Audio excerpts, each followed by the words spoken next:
Well, you can't say we didn't warn you. Welcome back to Motorsport 101.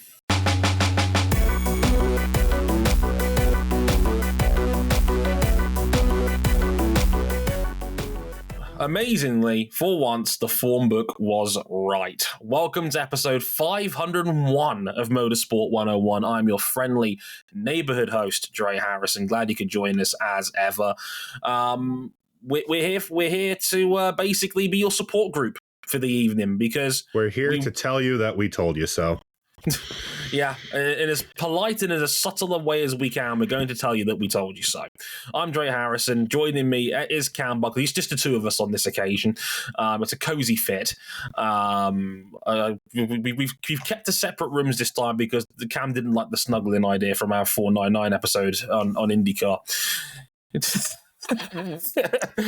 No, I'm thinking RJ isn't present on account of the fact that I'm still getting away with it. Oh yeah. Somehow only the second big. Somehow Red Bull only delivered the second biggest beating of the weekend. So, for those who aren't the biggest sports car fans in the world, yes, Cam is still unbelievably smug for like the fourth fucking time this year already that Porsche had a clean sweep of the Qatar 1812 kilometer to start the WEC season for the year. A podium clean sweep, fresh. You have the blood of Peugeot on your hands, Buckley. Absolutely. No, Peugeot has their own. How do you fuck up the final splash? How? For those who missed it, Peugeot's final stop with about 12 laps to go in the race in Qatar. They incorrectly fueled their car, and the Peugeot that was running second. It was going to be a fantastic the last race of the wingless wonder. Yeah, before they update the car with a wing, it was running a legit second and was likely going to finish second, which would have been a fantastic result for Peugeot. They underfueled their car by a lap. They end up just barely crossing the start-finish line to finish race, but Verne knew what he was doing in the car because that's John-Eric Verne, by the way, and they knew what they were doing. They were going to get disqualified because Verne wanted the honor of falling on his sword by using the ERS under 100 miles an hour to limp the Peugeot over the line with basically a lap and a half to go because he knew they were going to run out of fuel. I'd like to finish Nico Rosberg energy. Mm-hmm. Personally, oof.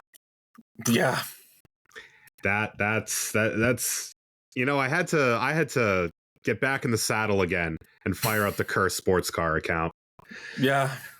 But that's a Toyota 2016 moment right there. My God. God damn it. You win some, you lose some. I personally am suffering from success. Shout out to Porsche. Congratulations to them. Shout out to the Jota team as well for finishing second over the line as well. Well done, Callum Ilott. What a stint he put together towards the end of that race, by the way. With murdered tires on the end. There was nothing left in the tank for him. The car, visibly lurching around on shot fronts and brought it home second. Yeah, that boy nice. I'm staring into my monitor right now in full Ricardo Juncos. It's almost like Callum Ilott's really good at this shit or something. Who'd have thought it? A guy that probably should have been in F1, but here we are. Congrats to Porsche. Congrats to an unbelievably smug Cameron Buckley for... regarding P2, regarding Catamount, and never count out touchdown Tom. Spoken like a true New England Patriots fan. What a bastard. Takes one to know one. Yeah, I know. I can't relate at all to this one. Yeah. Yeah, we got to talk about the Bahrain Grand Prix and everything that came around as a result of it. We kind of warned you all as listeners that what we were getting ourselves into, and it's the hope that gets you. It really does sometimes. What hope? If you had hope, you were wrong. You know what the F1 audience is like, Cam. They will look for any delusional shred. Delusional. It's feeding into their own lies. Yeah, it is one of those things where you just... we as F1 fans, we love watching F1. Like, this is like when people always say to me, like, well, Dre, why do you keep watching if it's going to be so predictable? Because we love racing, we love cars, we love motorsport, and we want the most popular series to do well. It's good for everybody if F1 does well. People don't want to admit that fact, and we grew up loving this shit, so it's hard to walk away from it. But we're not going to beat around the bush, piss on your heads, and tell you it's going to rain when this goes down, and this is no exception. The form book absolutely held up true, maybe except for one manufacturer, which we'll get to later on in the show. But will we get to them? The form book we thought from testing was pretty much on the nose, is what we would say. Certainly in the top 5 is what I would say. A little bit sketchier below that. We'll get into that later. But we'll be talking about the race itself as Max Verstappen wins his 8th Grand Prix in a row. It's the quietest 8-race winning streak you will ever hear about in Formula One now. Right. I mean, 3 people have won more than 8 races in a row. And Max Verstappen is 2 of them. Yeah, it is. He's the first person in history to have 2 8-race winning streaks in their careers. Absolutely bonkers.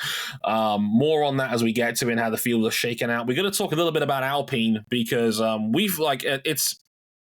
it's literally Tom Hanks staring out of Apollo 13's window going, Houston, we have a problem.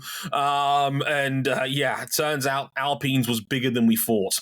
It is a rough time in Enstone right now, let me tell you. And we'll also talk about some of the V-carb drama as well, because Yuki Tsunoda and Daniel Ricciardo have had a civil war after one race in the new season, and we'll get into the mess that was at the end of the race. And yeah, there'll also be yet more follow-up shit on Christian Horner and the current Red Bull investigation towards the end of the show as well. It's a busy one, but we are going to thrash out as best we can over the next hour or so. So, places you can find us real quick. We are on motorsport101.com, our website. Stay tuned for next week. There'll also be a bonus season preview as well, coming to you from Super Formula. RJ O'Connell very generously has donated his time and effort to craft one of those for you, as well as our IndyCar season preview, which is already out in audio form, but my written notes are on the website by the time this goes out as well. 17,000 words in total to put all the 3 of those together from yours truly on that one. It was fun. I enjoyed it.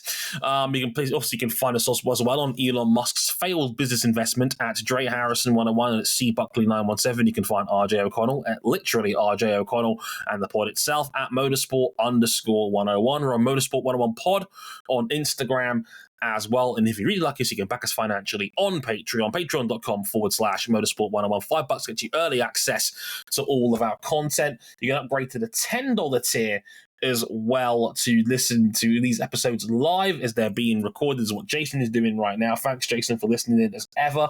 We also did get a new backer at the $5 level. I'm just going to find their name on my email address right now to make sure I get this right. Erling Lorge. Erling, thanks for listening, man. Thanks for subscribing. Hope you're not brothers with Erling Haaland. Just throwing that out there because he was too busy tenderising Man United's meat this afternoon. It was quite a Manchester derby beating. That was literally about 3 hours ago as I'm recording this. So that's a spoiler as to when we're actually doing this shit. But here we are. Thanks for backing us, Erling. Much appreciated, my friend. I hope you've enjoyed the show. And without further ado, let's get into the 2024 Bahrain Grand Prix.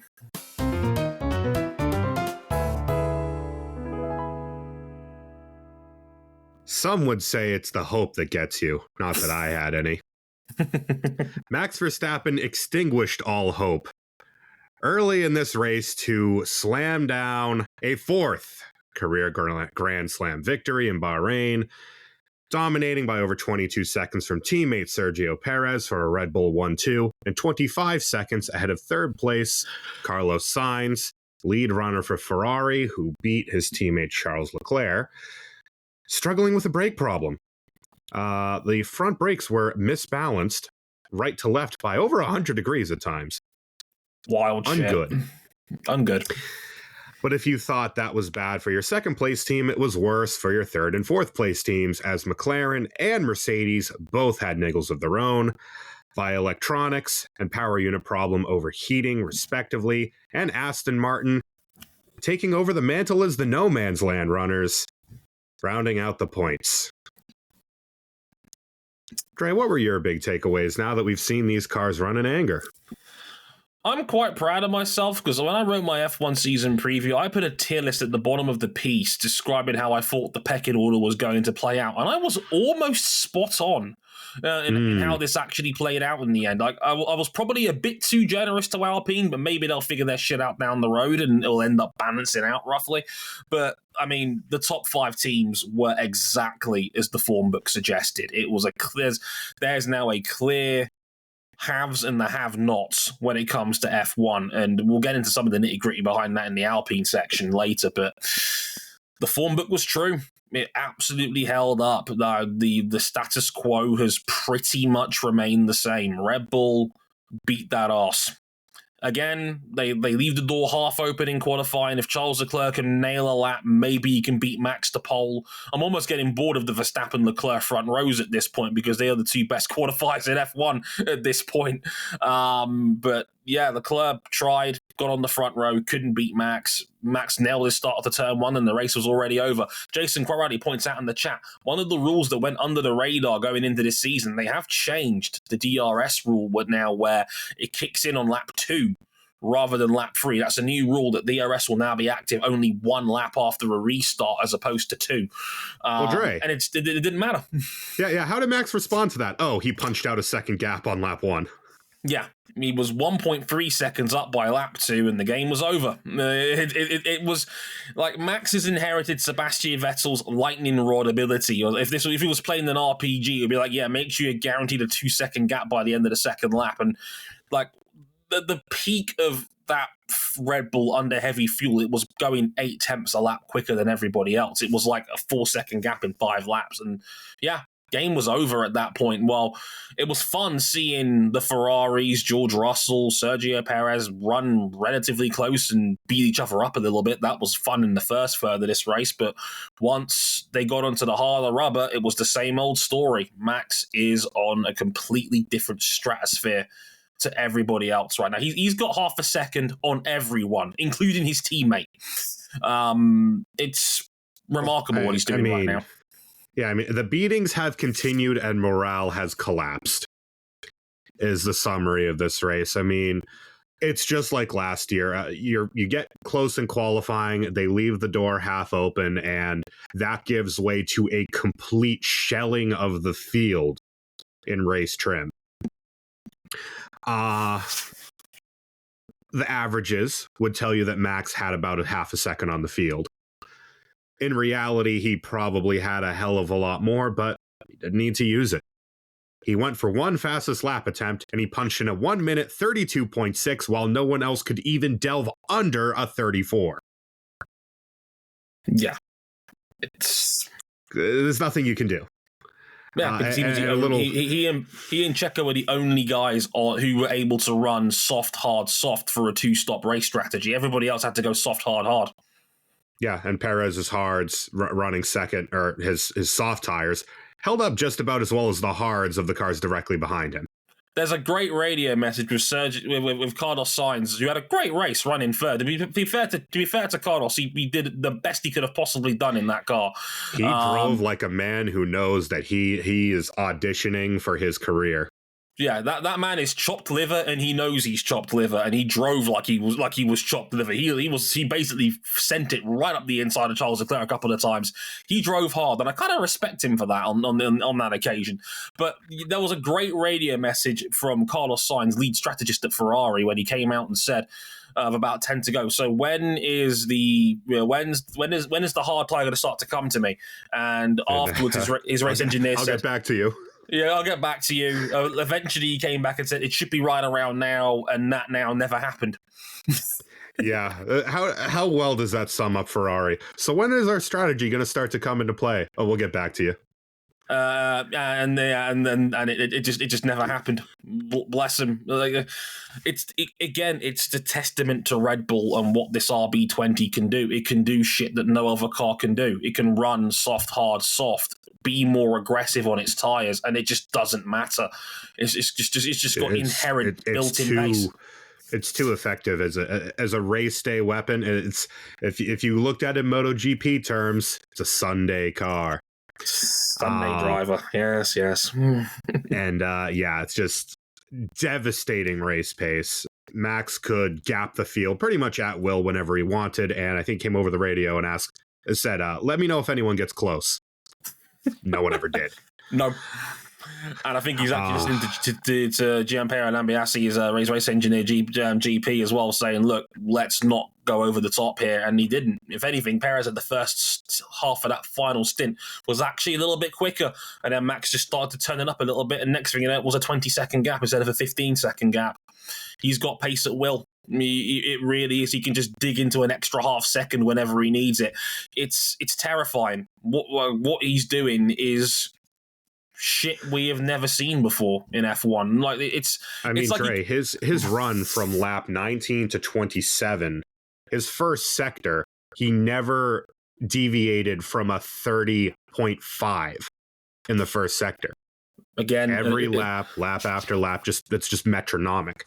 He picks a pace that works and just runs there, and it's fucking robotic. Yeah, it's Jorge Lorenzo in his prime, where you know those days in MotoGP when Lorenzo had a good track that he liked and he had open air in front of him.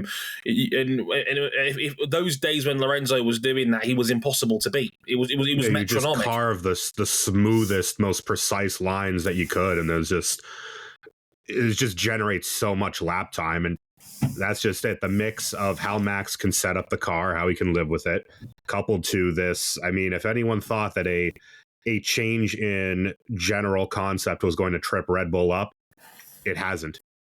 No. And they have emphatically put that to bed in this first race. And this is despite Ferrari taking a clear step forward in race trim. They had a messy race. Both cars suffered brake problems. Charles were much more severe. And they were about 10 seconds closer to Red Bull than they were last year. But it's still a mountain to climb. Yeah, they still have such a long... so big on race day.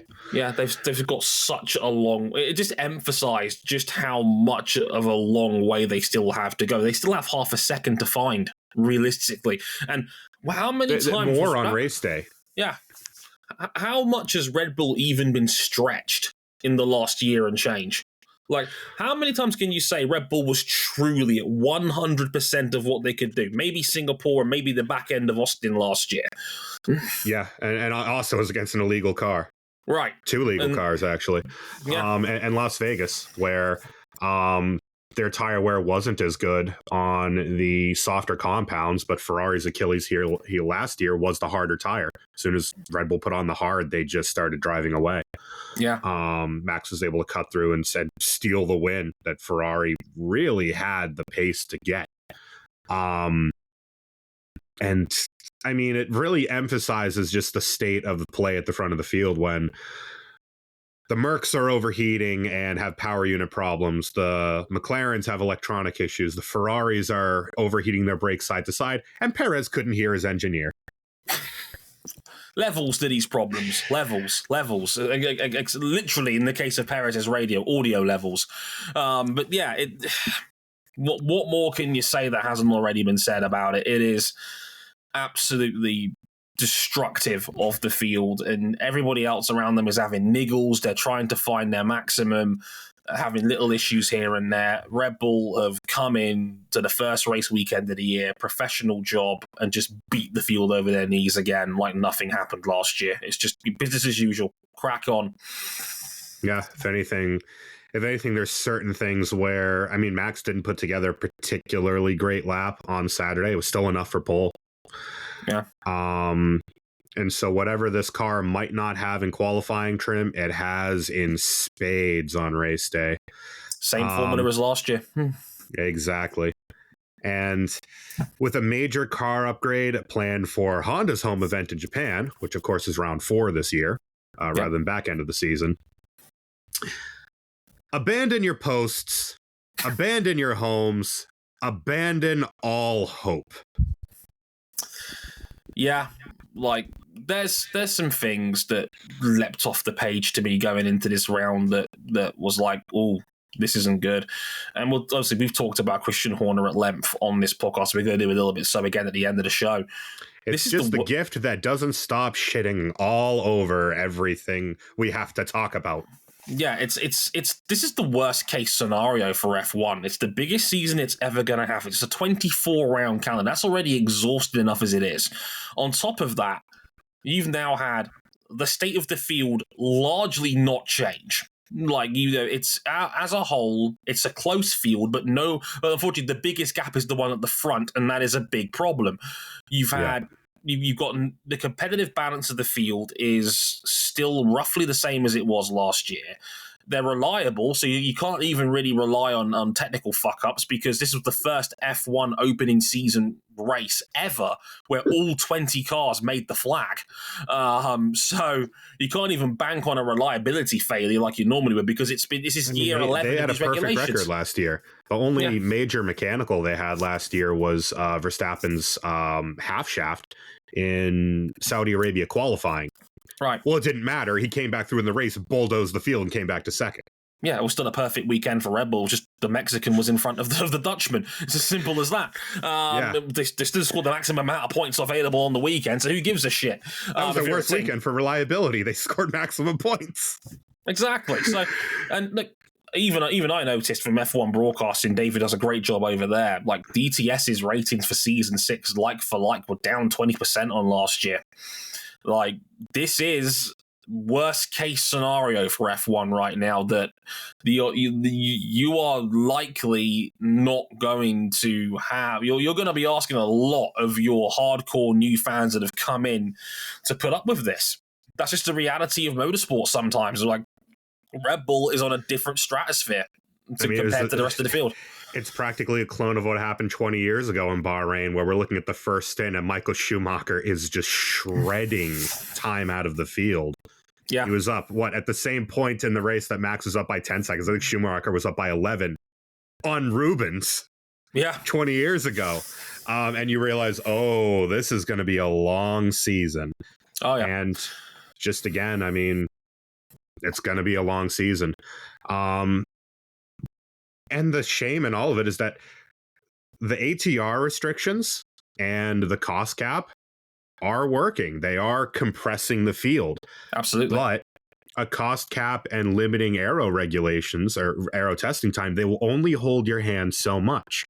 You ultimately still have to do the job. And one of the things that it's probably going to close up a little bit more because Ferrari have made a big change to their car. It's probably 90% new. The Mercedes is 100% new. It's going to take them time to get on top of things. But at that same time, Red Bull, just like at the start of these regulations in 22, when they nailed the concept from the start, rather than solving problems and chasing things, they can just focus on adding performance. Yeah. And that exacerbates that gap. It's the same conveyor belt that keeps moving compared to last year. Like, I remember the vibe coming out of testing in the half-leaked, half-stories that came out of the paddock during testing, and everybody had the same general thought that Red Bull was between 0.5 and a second in front, and it was a morale shatterer. Everyone was like, shit. I remember Andrea Stella, who was one of the better team principals in Formula One at McLaren, universally respected amongst the paddock. He's done very good work at McLaren for the most part. And he said he took one look at the RB20 and was like, wow. Yeah. And it is, and just like Red Bull, through Ferrari and Mercedes utterly failing last year to capitalize on whatever good their concepts had because their concepts were poor, Red Bull got to take more or less the year off. They got bailed out of having to develop the RB19. They've been able to pour the resources into the 20, and here we are again. The gap is the same, if not bigger. Yeah, it was at the end of last year. In the best and the worst possible sense at Red Bull, business as usual. More on that later. Now, like I said, there was one team we've alluded to that was probably the big outlier compared to where the form book suggested they were at, and that was Alpine. They were the standout disaster from the weekend. A team that looked milquetoast in testing had to dial it up on Friday and ended up dead last in qualifying and then finishing the race in 17th and 18th place, a lap down. The only two people that finished worse than the Alpines were Valtteri Bottas, who had a 52-second final pit stop. Probably not the core memory for the Finn. Man.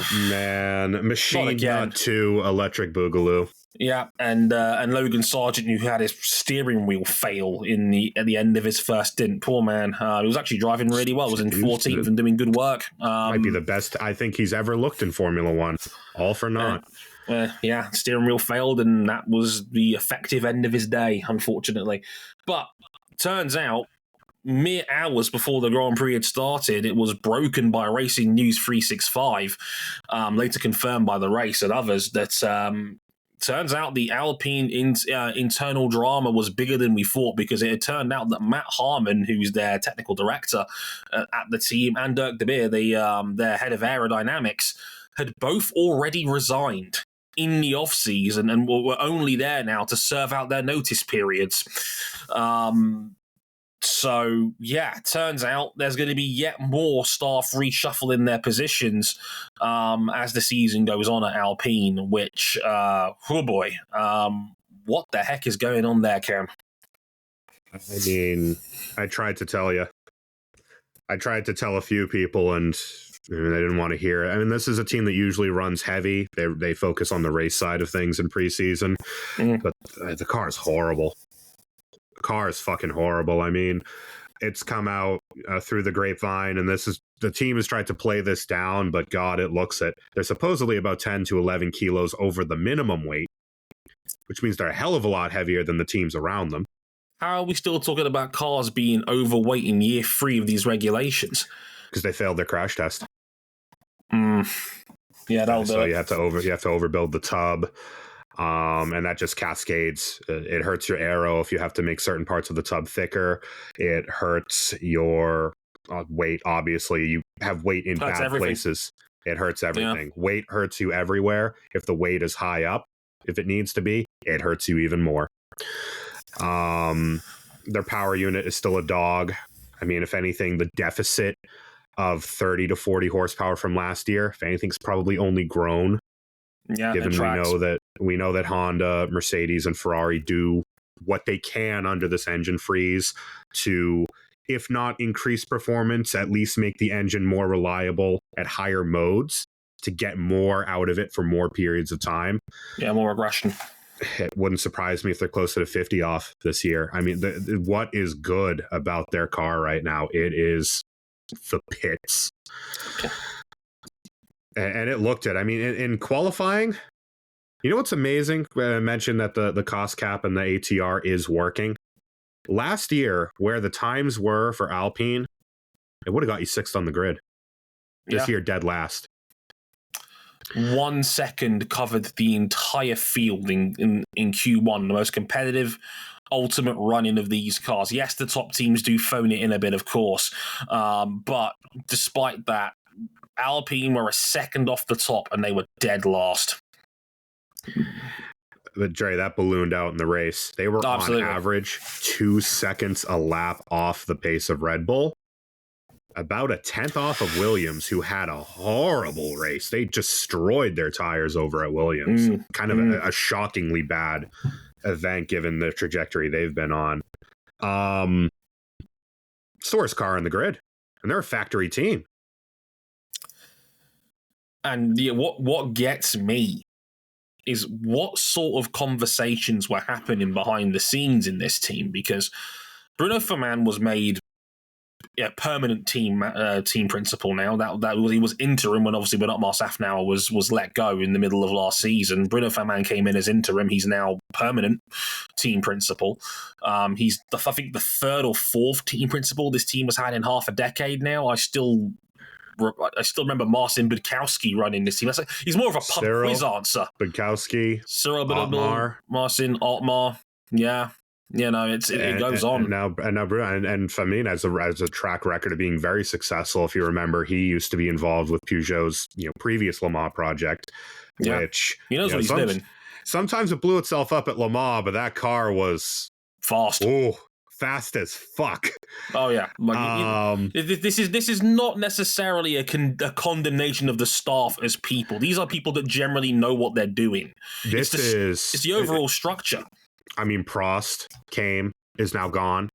Yeah, and now they've burnt through another technical director. Their head of aero gone again. I mean, they've gone through. We joke about Ferrari's, internal upheavals.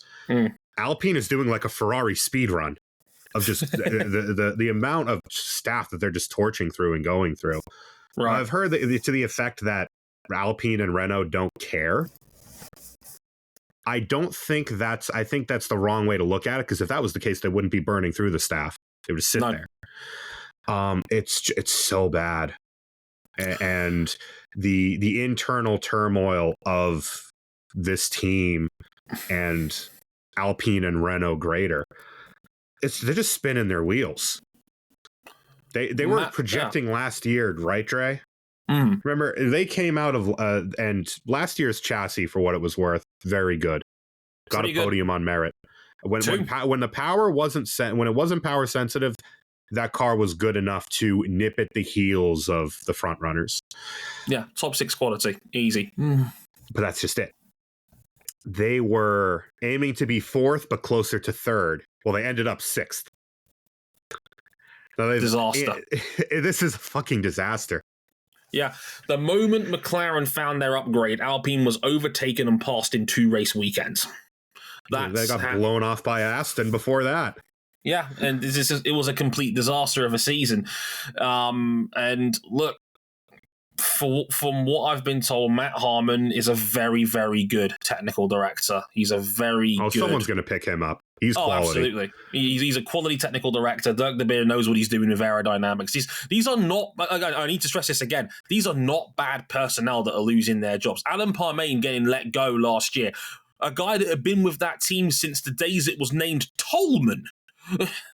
In the 80s. A staple of the paddock. Someone who had been an integral part of Team Enstone through the highs, through the championships. 37 years with that team. Through the championships and through the death of the team. Going out of 2015 and the repurchase under Renault. Yeah. These are good people. They know what they're doing. Like in a vacuum, these are good staff that would help any good F1 team get on its feet. And they're all leaving. Like, what happened behind the scenes for Harmon and De Beer to go, fuck this, I'd rather not be here anymore? That is alarming to me. That says to me this is a project in disarray. And Bruno Fairman kept mentioning that word all through the back end of last year. This is a project. This is the project. We think this project is going somewhere. They sold a quarter of it to that massive consortium, including Travis Kelce, Pat Mahomes, Anthony Joshua, Rob McElhenney, and Ryan Reynolds, and all those fucking celebrities. They sold a quarter of that team off to raise 200 million euros that was going to go directly back into their facilities. This is a team that has talked the big one for a long time. But they're also, as we also know, they're the first ones to quit when shit gets hard. Well, second. I mean, Honda still are kind of involved. You're not wrong, though. Like, Renault, when the going gets tough, they usually get going. They've done it a few times. And yet, through all of this right now, they have remained involved. And again, they redesigned their whole power unit in 22, going into the freeze to try and, cure what has been the big fundamental weakness of Renault and Renault adjacent, is that they wanted these power unit regulations. They threatened to leave if they didn't get them. And then they were blown into the weeds so bad that they have seen no success under these regulations. They have not at one time throughout this entire regulation set had the best power unit. Maybe one race once. In Mexico in high altitude, in 2018? They've had one win since coming back and a handful of podiums. They've had one win since Red Bull bailed on them. Red Bull are currently turning the field into paste with the Japanese power unit in the back. They don't call it the Honda Motor Company for nothing. Yes. And yet, it just feels like Renault and Enstone and their staff are not talking to one another. They're not. It's not amicable, and it's tearing itself apart. What was the Otmar quote again? Something about 9 women and a baby. Yeah, normally that process doesn't take a month, which still an all-time classic quote for what it's worth, but it also summed up the situation at Alpine very well. I wrote about it last year. They have too many cooks in their kitchen. They have too many people to answer for, and then they start reshuffling staff and resources around the moment things go slightly out of whack. You blew this team up for the 3rd time over being 6th at mid-season. You're now running dead last. And let's not forget, the way the structure of the field is right now, with Aston Martin being a clear number 5 team in the field right now. Distant number 5. Distant 5. They've replaced Alpine as the no man's land. Let's remember, Lance Stroll had a genuinely good race on Saturday. He was spun out lap 1, turn 1 by Nico Hülkenberg. He came back and finished in 10th. That was a good day at the office for Lance. And all credit to the man, right? It was a good day from him. That says to me Aston Martin are the clear number 5 team in the field right now. And we all know points only go to top 10. So points are at an all-time premium. Yeah. Because, provided that the top 5 teams just don't dick around, which is quite hard for a couple of them, you're not going to score points. If you are a lower team, you have no option to score points right now. Yeah. You're going to need to rely on chaos. And that's never a good sign. You can't bank on miracles, as Jason Karate puts in that chat. You can't bank on miracles in this sport. They don't know. You might get 1 or 2 of those a year, if you're lucky. Not everything can be the drag strip of poor judgment. Exactly. And Alpine, not in a good way at all. No, if there is good news in the struggle for them, which there ain't a lot of, if they can rehomologate a chassis that meets a correctly built chassis that meets the minimum weight, they're going to exponentially improve. That's going to help them everywhere. But we just don't know when that's going to be. These things take time. They're not normally an overnight fix. And figuring out where to lose 11 kilos from a chassis is not an easy thing to figure out from my common sense brain. Good luck to them. They're going to need it quite likely. Now, we were kind of lacking drama in the second half of this race. That's when things really settled down. But it did pick up again towards the end. The last 5 laps were very interesting in a surprise fight for P11 on the grid. Well, Zhou Guanyu, have a day, sir, by the way. P11 in that kick salve, a great drive from him. Needed that with Zane Maloney doubling up in F2 over the weekend, and he's now part of the same academy he drives for, which I thought was quite interesting. Good day for Zhou, though, for him in 11th. But for 12th, there was a fight between, the Haas of Kevin Magnussen. Turns out Haas maybe aren't as cheeks as we thought they were. God damn. Weird Nico time. Hülkenberg might be the single greatest driver who ever lived over 1 lap because he threw it all away on turn 1.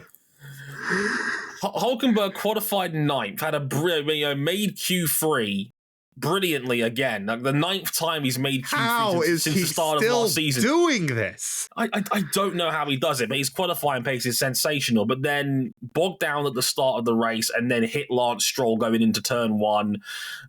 Deemed a race incident, but it broke his front wing. It ruined his 2nd year in a row. Hülkenberg's been caught up in an incident. Turn 1, lap 1. Ended up finishing 16th on the free stopper in the end. Magnussen had a good day. P12. And held off arguably faster machinery behind him because the V-Carbs, the RBs, the Visa Cash App Rebels, everyone to fucking call them. Team Faenza, as RJ would politely call them, had to deal with a strategy flare-up because with about 8 laps to go in the end of the race, Tsunoda was trying to figure out a way to get around Kevin Magnussen in a fight for 12th. Daniel Ricciardo, who was put on a soft tyre at the end of the race and reeled them in, was in the queue behind them. Eventually, with about 5 to go, they tell Luke Yuki on the radio, driver swap. Yuki, who's frustrated about, he didn't like it, but he relented. He stepped aside and let Daniel go after K-Mag. Took him 2 laps, though, after he got the call. Took him 2 laps after they got the call. He eventually moves aside and lets Ricciardo through. Ricciardo has a go at Magnussen, goes all the way to the final corner, can't do it in the end. Magnussen holds on to P12, Ricciardo 13th, Tsunoda 14th. And then after the race, on the cool-down lap, Tsunoda loses his head and dive bombs his own teammate into turn 8. In frustration at the call. Ricciardo, you could hear him he's in the middle of his debrief as Tsunoda charges down the inside of him at the hairpin, and Ricciardo says, "You fucking helmet," which is very Australian for what it's worth, but I can't disagree with him, man. Australia mentioned. Did he say that while he was eating some Vegemite? Might as well have been, quite frankly. But after the race, Ricciardo described Tsunoda's actions as, quote, immature, which, well, hard to argue with that. What did you make of all that at the end, Cam? You can take the Mechis out of the haunts, but you can't take the haunts out of the Mechis, it appears, because the strategy was pretty piss poor from VCARB. Visa RB. Let's just call it Visa RB. What the fuck ever. And I mean, the points were going to be a stretch for them anyway. But I can't fathom splitting your strategy in a way that then favors your car that is behind. And they had talked about this before the race. And I'm like, even if you talked about it before the race, that's still not the smartest way to go about things. You'd think that you would, given that they could run the hards long enough to make the softs work at the end, you'd think you'd favor your driver in front and try and go launch for some points. They didn't do that. No. And so it was just really unnecessary for me to put both of your drivers at odds like that. However, and I am number one member of the Yuki Tsunoda fan club, Mans needs to chill. That's really, it's over 12th place, brother. This is not who you want to be. You're in year 4. You took so many steps last year. You were so fucking good last year. Genuinely, yeah. Driver of the year candidate for much of last year. And on merit for most of this was beating Daniel. Yeah, he was comfortably better than Daniel this weekend. And again, not smart to compromise your leading driver on strategy. But you're losing your head over 12th. There's no need. Yeah, I mean, for me, it's just fucking unnecessary. Yeah, that just sums it up. The whole thing was unnecessary. VCARB over-egged the pudding on the strategy in the first place. It's not a good sign to me when Daniel Ricciardo told Will Buxton on F1 TV after the race that the plan was they were going to meet somewhere in the middle on track. Why?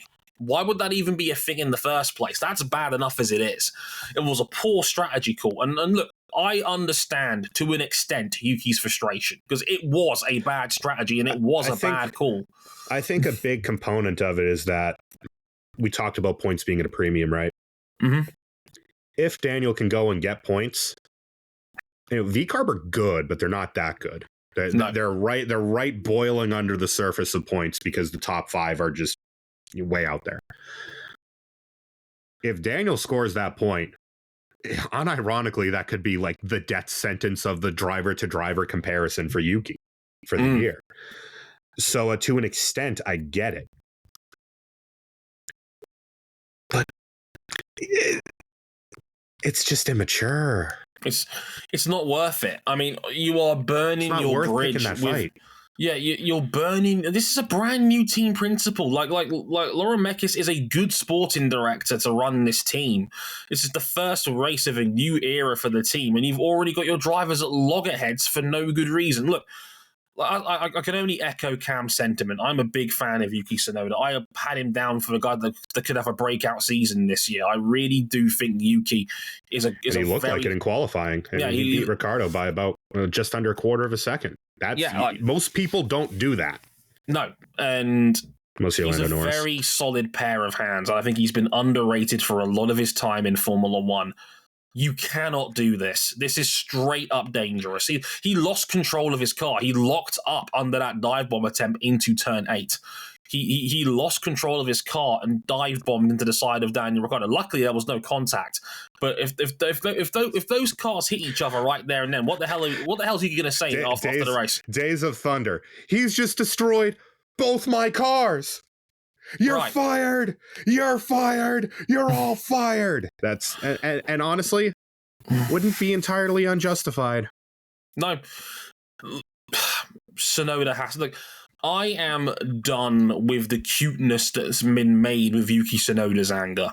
This is year 4 of your career in Formula One. You're the first man to ever do a 4th season in this team, which is your place in F1, whether you like it or not, is hanging by a thread, depending on how this year plays out. You cannot afford to realistically give up an open goal like this. Right. These next 2 years are realistically what they are is an audition for Yuki, with Honda pairing up with Aston, with Team Silverstone, whatever they're going to be when they become the Honda factory team, to say, hey, I am your factory connection. Put me in your seat. Sure. And that team has championship aspirations. Whether they're serious about them or not, given the state of one of their seats, is another matter. You can't this is do not this. the way. This is not the way to do that. And ultimately, it's one race, and you were put on the wrong strategy. You'll get one back. You have to hope. You'll get one back. You don't need... And it's not the first time we've seen someone swipe like a dickhead after a race at another car. Seb back in Mexico 2016. It's probably the most prevalent example I can think of. But it's easily the most unnecessary. It's just completely uncalled for. And look, honestly, I wouldn't have put it past RB if they sat Tsunoda for the next race and gave Liam Lawson another go. As a one race suspension for basically you've put the team into disrepute. That's what you've done by doing this. You've compromised the safety of your car, your teammate and his car, because you got mad at a bad strategy call. Like I said, I understand why Yuki was mad at this, but you can't lash out like that and take it out on your own equipment. It's ludicrous. It's unprofessional. You've had 65 Grand Prix, Yuki. You can't keep... It's completely unjustifiable. There are levels to this. You've got to... All it's doing is proving the haters right about Yuki's lack of temperament and composure. It is that simple. People are going to look at this incident and go, can I trust him with my car? Yes, teams screw up. It happens. Some more than others, and no one's disputing that. But if someone's going to evaluate someone like Yuki Tsunoda as a driver, the difference maker might be lack of professionalism, lack of composure. And there's more than enough evidence to cite that this has been a continued problem for Yuki over his years in F1. And now he's lashed out at his own teammate for no good reason. He's 24 years old and he's had 60-plus Grand Prix. It's year 4 of his career. I expect that from a flagrant rookie. I don't expect that, is the point. You don't expect it. No. And he's better than this. He has to be better than this if he wants to keep his job. Absolutely, 100%, completely unnecessary. Hopefully, that's the last we see of Yuki lashing out, because he's got a very talented driver on his level in the paddock, right behind him, ready to go if shit hits the fan. You can't afford to fuck up around here, and that was a fuck up, no question. Now, we got to do a small follow-up on the Christian Horner story, because, again, this is a story that, again, as Cam says, keeps shitting everywhere, and including the middle of my bed, so I have to keep talking about it again. Mm-hmm. Of course, there was a follow-up to the leaks that came out earlier in the week. Of course, Horner put out a statement refuting the connection between the supposed leaked evidence, and he was asked by multiple people, was that you in the leaked evidence? And he denied all association with it. Yeah. That's his statement. You can read into that what you will. It's gone a little bit further than that. It turns out that Horner had to have a meeting on Friday with Stefano Domenicali, F1 CEO. Got the wrong Domenicali there. I was with Fatty's boss for a second there. My apologies. My apologies to Claudio and Stefano. And Mohammed Ben Sulayem, the president of the FIA. The FIA have said they might still look into this into a case of an ethics probe in a similar incident to what happened to Helmut Marko last year when he made his xenophobic comments about Sergio Perez. there might be a further investigation by the FIA, but we'll have to see in the coming days and weeks as to whether that happens. Red Bull has put out a statement saying, we as a team, we are unified, we are focused, and we're trying to win. Someone within that team had other ideas, though, because Jos Verstappen went on the record to the Dutch media last night, as we're recording this, and said that Horner needs to stand down, otherwise this Red Bull team will tear itself apart. Very conflicting statements. Red Bull's trying to put out the flames while Jos Verstappen is running around with a bottle of kerosene in his hands. It's a wild one, Cam. Well, doesn't take a lot of imagination to imagine where those leaks came from now, does it? I'm glad you said it, because let's figure right. This is exactly what I thought after the race on Saturday night. My first thoughts that were running through my head, first of all, was Spider-Man meme, because I will not repeat what was said by a certain biking journo, our friend and yours, David Emmett, regarding this information. He is the finest journalist working on the scene today. Let's just say that. Go out of your way to find it. It's a brilliant quote, but it sums it up quite well. But Jos Verstappen talking about other people's toxic relationships is the biggest case of hypocrisy I have ever fucking seen, for what it's worth. Well, Dre, but yeah, who else would be okay?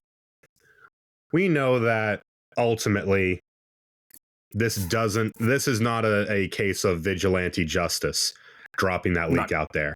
This is, we're going to get our mans via any means necessary. Right.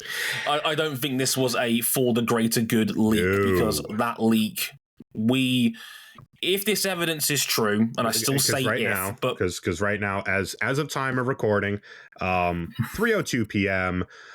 Eastern Standard Time, March 3rd, 2024. It's the Dale Day. Entities like the Associated Press, ESPN, they have not verified the legitimacy of this evidence. Some people, friends of ours, think that it is real. Others think that it is not. We genuinely don't know right now, as of time of recording. Yeah, exactly. And what we would say is that if this is true, that evidence contains names where the alleged victim has been doxxed. And who else would go out of their way to get their mans via any means necessary, even if it meant that someone got doxxed over it?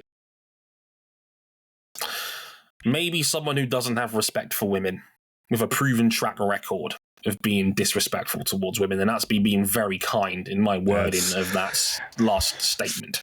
Yeah. Doesn't take a lot of imagination. Because my second thought on this story was, you've done a very bad job of giving the game away if this was your agenda. Yeah, all you had to do, if this was your agenda, was just pipe down, let the leak destabilize those who you want destabilized. But you had to open your big fat mouth, didn't you? Yeah, because let's talk about what we do definitely know. What we do know is that the Telegraph over in the Netherlands broke this story first. This was probably not going to be talked about publicly because it was an internal workplace dispute until the Telegraph published this story. It's also worth pointing out that Eric Van Haren at the Telegraph, who has been the lead writer on this story from day one, also was the first person to claim this was a sexual harassment case and not just a controlling and coercive behaviour trial, which is what the British press was going with. So the Dutch press has been the ones that have been pushing this story forward from the moment it broke. They also claimed they'd seen the evidence. Now, I'm not... Again, I can only speculate here. We don't know this with 100% certainty, but what I will say is, if you put the puzzle pieces together, it looks to us as if the people that were orchestrating this leak and orchestrating what they could give out about this story is seemingly coming out of the Dutch side of Red Bull Racing. It has to be. Out of the Verstappen camp. And in addition... It's all coming out of that camp. It's all coming out of that camp. And that plays into the fact, didn't even mention it, that whoever did this had the personal emails of basically every Formula One journalist, media, and staff member they could get their hands on. Yeah. That's not an easily accessible list. So a lot of those emails are private. You know, it's someone from the call is coming from inside the house, is the impression that I get from all of this. So yeah, I'm not nailing my flag to the mast and saying it's definitely him, but I certainly think I'm pretty confident in saying it's coming out of that camp. I am as well. And well, and what people like Jenna Fryer were saying about the possibility of an internal Red Bull power struggle, that looks like it's holding up. Well, when a representative for the team is basically doing the all is well in front of the conflagration, and you have and Jos Verstappen is not employed by Red Bull Racing, but we all know what his relationship is in there, is openly calling for the team principal's head. It's a coup. They're attempting a coup. Call it what it is. It's a coup. Call it what it is. And again, we're spitballing here. But if I was going to orchestrate a coup of some kind against Christian Horner off the back of this story, and let's pretend, for argument's sake, that his camp has leaked this out, what's the one bullet you've got left in your chamber? Max Verstappen. We'll take Max somewhere else. And it wouldn't be the first time that Jos has made that power play. We know how he got that Red Bull seat in the first place. Yep. It's the one bullet in the chamber he's got left. I mean, if they that's the new round of speculation, is that maybe because he was seen pictured talking to Toto Wolff during the Bahrain weekend, and again, it's only a rumor, but is the one smoking gun you've got left the possibility of trying to force Max out of that team? It'd be career suicide. Because there's also one other thing that Andrew Benson reported today at the time of recording, that according to Andrew Benson at BBC F1, he said that Mohammed Ben Sulayem went to Max Verstappen and asked him to publicly endorse Christian Horner over the course of the weekend. Now, the full story went into a bit more context to that, saying that he'd already been asked 4 times if he felt that Horner was a fair and, quote, responsible team boss. But it is alarming that this is the way that the sports leader of the governing body is going down. Yeah. I don't even know what to make of it. Genuinely. If that is true from what Benson's reported, then that is... honestly, Mohammed Ben Sulayem is not fit for purpose as FIA president. Because if you've had a meeting with Horner, you know what's going on, and you know what the accusations are against Christian Horner as a team principal. We are talking about sexual harassment here, which is completely unacceptable in any working environment or in general society across the board. And you're telling the sport's reigning world champion to defend him publicly. That's disgraceful on any level. It's an absolute disgrace. I mean, I'm looking at the article right now, and there's, I mean, there's nothing there actually citing it in this article. Yeah. We got King pointed out from the full post saying that Ben Sulayem's approach came after Verstappen gave only qualified support to Horner when asked 4 times in the lead up to the Bahrain Grand Prix on Saturday whether he had full faith and confidence in him. And I remember Max talked about this, and he spoke glowingly of Horner as a team boss during this race weekend. Said he was an incredible team boss. Now, I don't know if that was Max just bullshitting or whether Ben Sulayem had a word in his ear before that statement had happened. But in any case, it's another ugly black mark on this story that did not need to be there, because it comes across, if this is true, because again Benson tweeted this out alongside the article, it comes off as if you're getting your capes out for a team boss that's allegedly a sex pest. What? What are we doing here? This all looks great on Formula One, doesn't it? It's a fucking joke. It's an embarrassment to the sport across the board. Like, again, I cannot stress as a British guy here, because I'm the one Brit here, obviously can be an American. This is a mainstream story in the UK right now. Like, Christian Horner does have genuine name recognition now because of his success with Red Bull, but also because he's married to Jerry Horner, the former Spice Girl, formerly Jerry Halliwell. Who was present.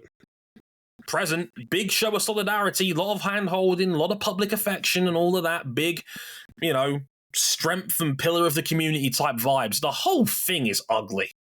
The whole thing is just ugly. Feels like, and again, prefacing with, we don't know if what was leaked is genuine, because those with the power to verify that have not come out and said that yet. And I don't think they will. And we'll have to see, because a lot of these big name media for F1 types is British, and our libel laws are tighter than anything else. Trust me, they bring the hammer down on you hard if you are found guilty of it. If the big UK guys get this wrong, they will be sued. 110%. Someone's getting fucking sued in all of this. Someone, absolutely. Because there is just a lot of people trying to get their mans. Yeah. That's the one thing that we know with absolute certainty. Someone's got it out for Horner from within the house. At least one person does. And we know Jos is one of them, but there's clearly... We don't know yet. We don't know for sure whether it was him. Somewhere within the two sides of Red Bull that they want this man gone, rightly or wrongly. Again, we are not necessarily privy to that information, but it just keeps getting worse. Every day there's another step to this story that just looks worse and worse. It's a black, ugly, horrible mark on the sport. And before we get out of here, I just want to make this point, because I did write about this on the Race Review in our website. As a sport, we have to do better. This is not an F1 specific necessarily problem. This is a societal problem. Big corporation, big business, big powerful person within an entity abuses their position and abuses their power. Like, this is something that we, as fans of this sport, as people that have skin in this game, we have to keep encouraging good people to get into F1 to influence positive change, because it's not the first instance within Formula One that we've covered as podcast hosts and as fans of this sport where women have been unsafe in the workplace, or unsafe in the stands, or unsafe in the paddock. I'm very good friends with Hazel Southall. She's been through that experience more times than I can count. I'm good friends with Elizabeth Blackstock. She's been very public about catcalling, abuse towards women within tracks, within places of work. The list goes on. We have to do better. We have to influence positive change. We have to get people in the paddock that are good people that can potentially be that change that we want to see within this sport. Because unfortunately, no matter which way you slice it, this is a horrible, ugly stain on this sport. And it's the last thing that Formula One needed right now. Right, this will define this championship this year in Formula One, irrespective of outcome. Yeah. Like, you're going to remember F1 2024, not for what happened on track, because there ain't a lot happening on track, let's be honest with ourselves. We're going to remember it for the sport being brought into disrepute to open the year.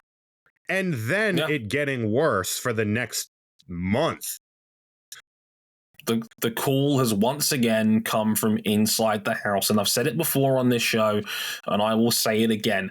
How many times does this have to keep happening before we straight out come out and say Red Bull has a culture problem? I don't know what more evidence you need. I don't know what more needs to be said and done for the majority of F1 fans, not just people that want to get their Twitter likes out. People want to stick their heads above the parapet and say with their full chest, this team has a culture problem. because it does.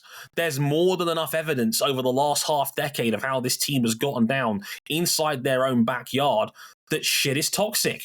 Yuri Vips, Helmut Marko on numerous occasions, Christian Horner and what he's been alleged to in the past. Like, you know, greater members of Verstappen's family like Nelson Piquet Sr. The call is coming from inside the house here. I cannot stress this enough. How many times is this going to keep happening and the sport as a whole turns a blind eye to it? Enough is enough. Some heads need to roll somewhere as a result of this. Like, this is not heads are going to. I guarantee you. Through the end of this, someone's getting fired. I'd be shocked if Jos Verstappen's in the paddock during Saudi Arabia this weekend that's coming up. He's just called for his boss's head. How can he sit in the paddock as if nothing's happened? Because he thinks he's untouchable, because he can just take Max somewhere else. Ignoring the fact that, does Max Verstappen want to step away from a clearly dominant car? One of the best we've ever seen.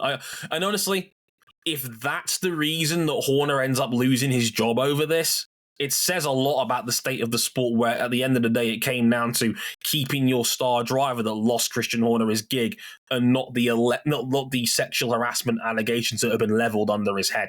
That kind of says it all, and that's a sad indictment of where Formula One is as a sport, if that's what it came down to, rather than what he did or didn't do via text message. And that says it all, quite frankly. Formula One is back in Saudi Arabia this weekend. Remember, it's a Saturday race again, just to get it in before Ramadan in. So Thursday to Saturday will be the race weekend over on that one.